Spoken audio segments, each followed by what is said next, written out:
I have told this story maybe 400 times now, to my own children, to the young ones in the training halls, to the ones who ask me in the quiet way people ask about things they are afraid of. Is it true? Did it really happen the way they say? And every time, I start the same way. I start by admitting that I was one of the people who called them savages. Not once, not by accident. I said it for years. I put it in reports. I signed my name under it. I stood in a bright white chamber in front of the whole ordering council, and I made the argument with charts, with recordings, with everything we had that the species from the third planet of that dim little sun were beautiful animals, and nothing more. I believed it the way you believe the floor will hold your weight, completely, without ever once looking down. So when I tell you what happened, understand that I am not telling you a hero's story about my people. I am telling you the story of the day my people were wrong, and how we found out, and who was standing there when we did. Let me take you back. Our station was called Ithcaran. In the old tongue it means the eye that does not blink. It hung above nothing, a deep, cold stretch of space between the arms of the galaxy where almost nothing lived and almost nothing came. That was the point. We watched, we recorded, we judged. I want you to picture it, because I lived there for 22 of your years, and I still dream about it. Ithcaran was a ring, a vast pale ring slowly turning silver blue against the black. From the outside it looked calm, almost holy. Inside it was 7 levels of corridors and archives and observation decks, and it hummed. Always. A low, steady hum, so deep you stopped hearing it after your first month, and then you only noticed it when it stopped. We were the Sethari, my people. We were an old species, older than most, and we were proud the way something gets proud when it has never truly been afraid. We had crossed the danger centuries long ago. We had made war and then made peace, and then made peace so permanent that war became a thing in books. We built beautiful things and lived long lives and moved through the galaxy the way water moves through a garden, gently and everywhere and without hurry. And because we had solved so much, we had decided we were the measure of things. That was our sickness. We just didn't know it was one.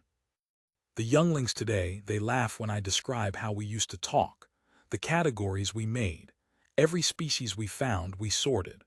Ordered, we called them, the ones who had put down their weapons, who spoke softly, who valued patience above hunger. Rising, we called the ones who were close, who might make it. And then at the bottom, the last box, the one you did not want to be sorted into. Savage. Not stupid. We never said stupid. That would have been easy to argue with. We said something worse. We said unfinished. We said too much appetite, not enough distance. We said, they feel too strongly, they die too eagerly, they cannot be reasoned with because they do not reason, they react. That was the word we used most when we talked about humans. Reactive. Like it was a disease. I remember the day the human file crossed my desk. I remember it because it was a boring day, and boring days are the ones you remember clearly, strangely enough. The exciting days blur together.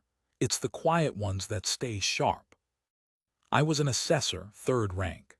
My work was to take the raw observations, the recordings, the signal captures, the long silent films of a world spinning under its clouds, and to write the summary that the council would read. My words became the truth. Whatever I wrote, that was what the galaxy officially knew about a species. It's a strange kind of power. You don't feel it while you have it. You only feel it after, when you understand what you did with it. The human file was thin in those days. They were young. They had just started throwing their small, loud machines into orbit around their own moon. They had just started reaching. And everything about them, on paper, screamed savage to me. I read their history, wars without end, cruelty that folded back on itself, a whole species that could build a hospital and a weapon in the same year, out of the same curiosity, and never seemed to notice the contradiction. They killed each other over lines drawn on maps. They killed each other over words. They killed each other and then wept about it and then did it again. And yet, I remember pausing on one recording, just one. It stopped me for a long time, and I never told anyone that it did. It was a small transmission we had intercepted, decades old by the time it crawled all the way out to us. A human, alone, in a tiny metal shell, spinning around their world. Something on his craft had failed. He was going to die up there slowly in the cold, in the dark, and he knew it, and the people below him knew it, and there was nothing anyone could do. And he did not scream. That is what stopped me.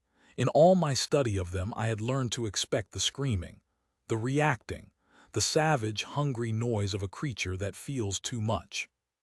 Instead, this small dying human spent his last air describing the view. He described the blue of his own planet's edge. He described the way the light bent at the top of the atmosphere, a thin gold line like something drawn by hand. He described the storms far below, turning slowly, and he said, "I have never forgotten it." He said it was the most beautiful thing anyone had ever seen, and he was glad it was him who got to see it, since somebody had to be the one. Then he thanked the people who had built his craft. By name, every one of them. He knew all their names. And then the recording ended. I sat with that for a while. I remember my hands were very still on the desk. And then, and I am ashamed of this, more ashamed than of almost anything, I closed the file. I told myself it was an anomaly, one unusual death, one strange, poetic animal, nothing that changed the pattern. I wrote savage at the top of the human file. Third rank confidence. Recommend continued observation, no contact. And I signed my name. Salith Voran, Assessor, third rank. That was me. That is who I was. Remember that for later. Years passed. They pass quickly at Ithcaran. When your whole life is watching, time does something odd, it flattens. The humans grew. They spread. They put footprints on their moon and then on the cold red world next to it, and then, faster than we expected, faster than the models said they should, they slipped out past their own system entirely, in ships that were ugly and patched and far too fast. We watched them the way you watch a fire you're sure you can control. And we kept our distance. That was the rule, the order: do not meddle. We observe, we record, we let the galaxy sort itself. Interference was beneath us. To reach down and pull a savage species up before its time, that was arrogance, we said. That was pride. We had a lot of words for our own coldness. We had made it sound like wisdom. The humans, for their part, did not know we existed. They shouted into the dark constantly, such loud people, always transmitting, always reaching out, but they were shouting at empty sky. We heard them. We never answered. We filed their voices in the archive and moved on. I want to tell you about one more thing before I get to the day everything changed, because you need to understand how sure we were, how completely, calmly, comfortably sure. There was a phrase we used, in the training halls, in the assessment chambers, everywhere. When a young Sethari got emotional, argued too passionately, cared too much, let their voice rise, the older ones would say it gently, like a correction, like straightening a crooked picture. "Careful, you're being very human." That was the whole joke. That was our whole opinion of them, folded into 3 words. "You're being very human." We said it to mean, you're being small, you're being loud, you're letting the animal show. We had no idea. We had absolutely no idea what we were saying. Now the day. It didn't announce itself. The important days never do.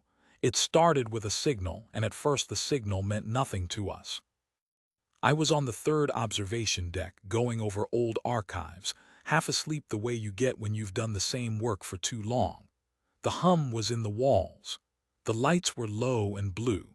And then a young monitor, her name was Tessith Vol, barely out of training, sharp as anything. She made a sound I'd never heard her make. Not a word, just a small, tight intake of air. I looked up. She was staring at her console. Her face had gone the pale gray that Sethari go when something is very wrong. She said quietly, "Assessor, there's a signal from the Dreeth cluster." The Dreith cluster. I need to stop and tell you about the Dreith, because you won't understand the weight of this otherwise. The Dreith were another ordered species, older than us even, refined past the point of feeling, some said. They lived far out in a dense knot of old stars in cities that were more like sculptures than places. They rarely spoke to anyone. They considered even us a little crude, a little hasty. When the Sethari were the proud teachers of the galaxy, the Dreith were the ones who looked at us the way we looked at everyone else. They were the most ordered species we knew of, the furthest from savage. If there was a summit of calm, distant, perfect civilization, the Dreith stood on top of it, alone, looking down. And Tessa was telling me they were transmitting. What kind of signal? I asked. I was already moving toward her console. I didn't run. Sethari don't run. I regret that now too, how long it took us to run. She didn't answer right away. Her hands were flying across the console, pulling the signal apart, and then she stopped, completely still. It's a distress call, she said. I almost laughed, not from cruelty, from disbelief. The Dreith did not send distress calls. The Dreith did not have distress. They were beyond it. The idea was like being told the sky had asked for help. That's not possible, I said. Run it again. It's an echo, an old recording bouncing off something. I ran it 4 times. Her voice was very small. Assessor, it's live, it's happening right now, and it's not just a distress call. She turned the console so I could see the pattern. Even I, old and slow and sure of myself, understood it in a moment. I had studied 1,000 signals. I knew the grammar of desperation better than I knew my own name. It wasn't a distress call. It was a final signal. There's a difference, and every species that has ever been afraid knows it. A distress call says, help me. A final signal says, remember me. One is a hand reaching up. The other is a hand letting go. The Dreith, the perfect, distant, untouchable Dreith, were dying, all of them, right then. And they had stopped asking to be saved. They were only asking to be witnessed. We pulled everything we could. It came in slowly, in fragments over the next few hours, and each fragment was worse than the last. Something had come into the Dreith cluster. We didn't have a name for it. We still don't, not a real one. In the recordings it appeared as a kind of darkness, not empty darkness, but hungry darkness, a spreading absence that moved between the old stars and left nothing behind. Not wreckage, not bodies, nothing. It ate light. It ate matter. It ate and it grew, and it was growing toward the Dreith homeworlds, and there was no weapon in all their beautiful, ordered history that had ever needed to exist to stop such a thing. Because they had never been afraid. Do you understand? They had never built a defense, because in all their long, calm story, nothing had ever threatened them. Their perfection had left them soft in the one place it mattered. I sat there watching a civilization older than mine be quietly erased, and I felt the first crack open in the floor I had stood on my whole life. Because here is what the recordings showed us at the end. Here is the thing I will carry until I die. The Dreith in their last hours did the most ordered thing imaginable. They did not fight. They did not scream. They gathered in their sculpture cities, in their great calm halls, and they composed their final signal. It was a work of art, that signal. Even dying, they were elegant. They sent out their entire history, their music, their memory, everything they had ever been, folded into a beam of light aimed at the deep dark, at whoever might someday hear it. And at the very end of that beautiful, dignified, perfect message, they added one last piece. A plea. Sent not to us they'd given up on us, on all of us, but sent everywhere, in every language they could decode, in the desperate hope that someone was reckless enough, someone was close enough, someone was foolish enough to try. And do you know who they aimed part of that plea at?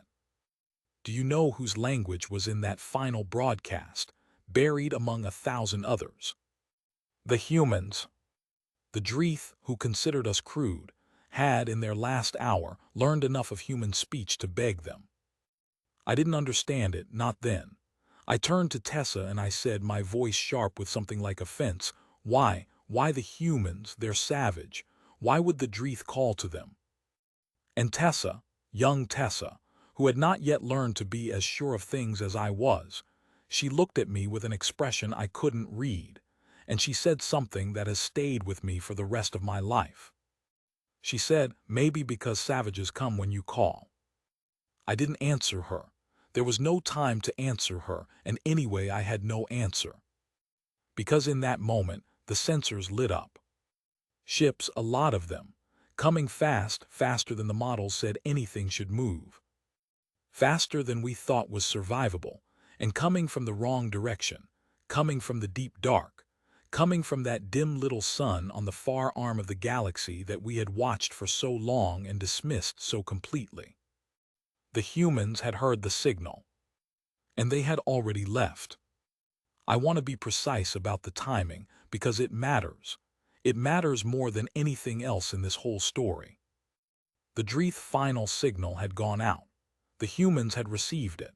And the time between those two events, the time it took for a species we had called savage, a species we had never spoken to, a species that owed the Dreeth absolutely nothing, that didn't even know the Dreeth existed until that broadcast arrived. The time it took them to decide. We measured it later, down to the second. It's carved into the memorial now, that number, so no one ever forgets. They received a cry for help from total strangers, on the far side of the galaxy, describing a threat that could not be fought, and it took them 19 minutes to launch every ship they had. 19 minutes. We, the wise, the ordered, the careful, had a signal from a dying species that we knew, that we had studied for centuries, and we were still sitting in our observation deck, running it a fifth time, discussing whether it was truly live, whether interference was appropriate, whether we should convene the council to deliberate. The humans didn't deliberate. The humans didn't convene anything. The humans got in their ugly, patched, too-fast ships and they figured out the rest on the way. I remember Tessa watching the human fleet cross the void on our sensors, and I remember she started, very quietly, to cry. I asked her why. She said they're not going to make it in time, and they know it. Look at their speed, they know it, and they left anyway. Now I have to tell you the hardest part.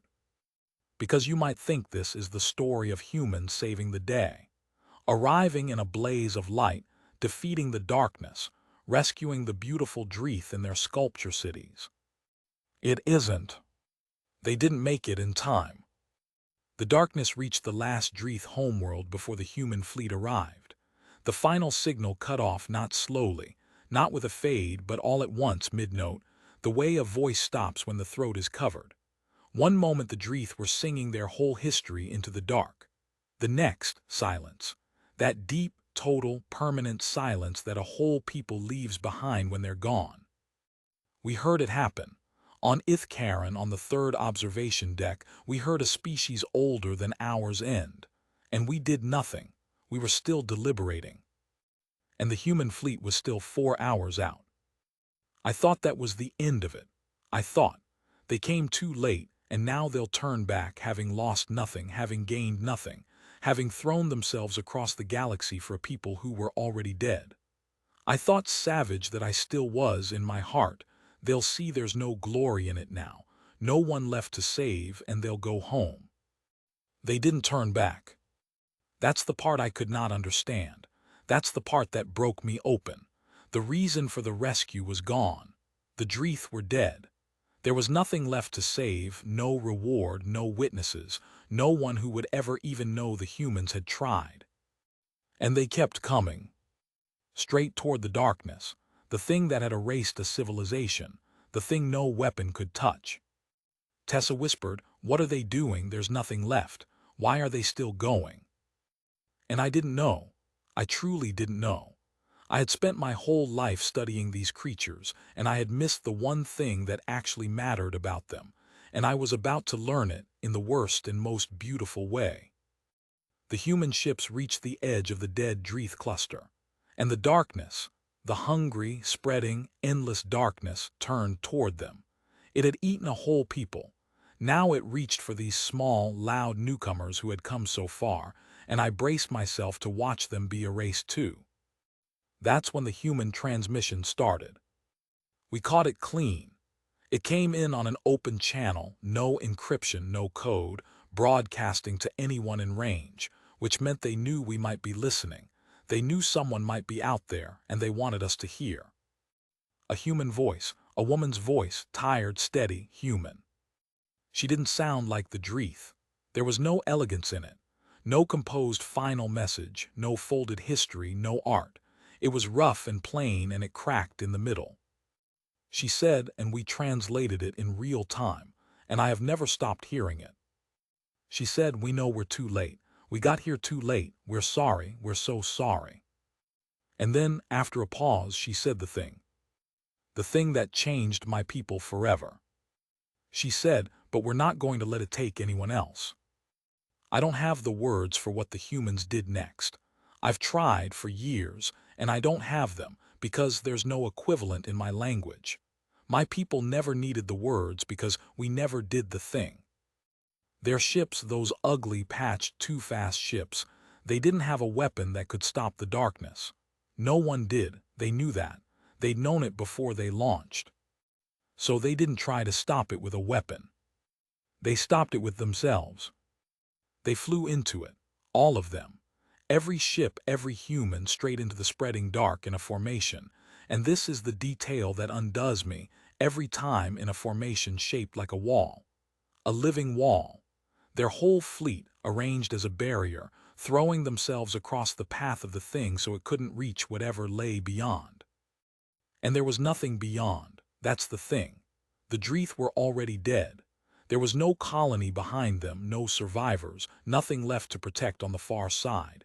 The humans didn't know that for certain. They couldn't have, but they must have suspected it.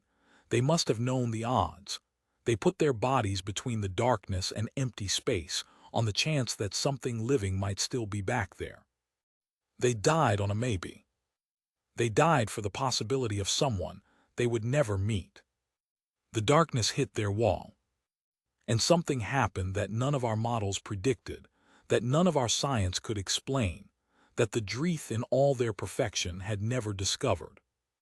The darkness slowed. We don't fully understand it, even now. The best minds among the Sethari have studied it for years. Something about the way the humans hit it, not as a weapon, not as energy, but as will, as thousands of small ships driven by thousands of creatures who had decided, all at once together, that this was where it stopped. It slowed, it faltered, like it had never encountered anything that refused to be afraid of it. Like fear was the food it had always eaten, and here, at last, was a meal that would not be afraid. The humans burned. One by one, their ships went dark in the sensor field. I watched them go out. Each one a little light winking into nothing, and each time one went out, the woman's voice on the open channel would say a name. That's what she was doing in her last hours.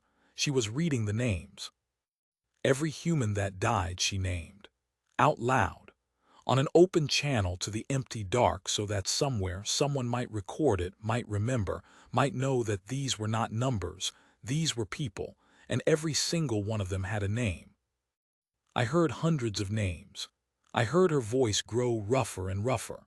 I heard her keep going long past when a Sethari would have stopped, past when the pain should have been too much, and she never once stopped naming them. And I remembered. I remembered the small dying human in his tiny metal shell, decades ago, thanking the people who built his ship. By name, every one. They knew all their names. That was the thing I'd missed. That was the thing I'd filed under Savage and closed and signed and forgotten. They knew all their names. The darkness stopped. I want to be clear because this is the part the young ones always want to hear again. It stopped. The wall of human ships, burning, dying, breaking apart, they held it long enough. Long enough for something to shift. The thing that had eaten a civilization older than mine, the thing no weapon could touch, the thing we had already surrendered to in our comfortable observation deck. A few hundred humans in patched-together ships, who arrived too late to save anyone, who had nothing to gain, who died on a maybe. They stopped it. It recoiled. It shrank. It pulled back from the wall of light and will and burning ships, and it fled, actually fled, back into the deep dark it had come from, and it has not been seen since. Not once. In all the years since that day, it has never come back. And when it was gone, when the sensors finally went quiet, there was one human ship left. One. Damaged, barely moving, systems failing, but there. And on the open channel, the woman's voice cracked, exhausted, barely a whisper now. She was still reading names. She read the last one, the very last human who had died, and then there was a long silence, and I thought she was gone too. But she wasn't. She took a breath. I heard it. And then she said one more thing to the empty dark, to whoever might be listening to us, because she must have known by then that someone was listening, that the ones who never answered were finally listening. She said, if anyone's out there, if anyone heard all that, just remember them, okay? That's all, just remember them. I stood up. I don't remember deciding to. My body did it before my mind caught up. I stood up in the observation deck of Karen, the eye that does not blink, and for the first time in my long, careful, ordered life, I was not calm. I turned to Tessa. She was already looking at me. Her face was wet and fierce, and she was young, and she understood everything I had spent a lifetime failing to understand, and she said one word. She said, go. And I ran. Sethari don't run. I told you that. It's beneath us. It's reactive, it's savage. I ran. Through the pale corridors, past the archives full of my careful lies, to the launch bay, to the fastest ship we had. And I didn't ask permission, and I didn't convene the council, and I didn't deliberate. I went to get her. The last human, the one still out there in a dying ship, reading names to the dark. Because savages come when you call. And I had finally decided to become one.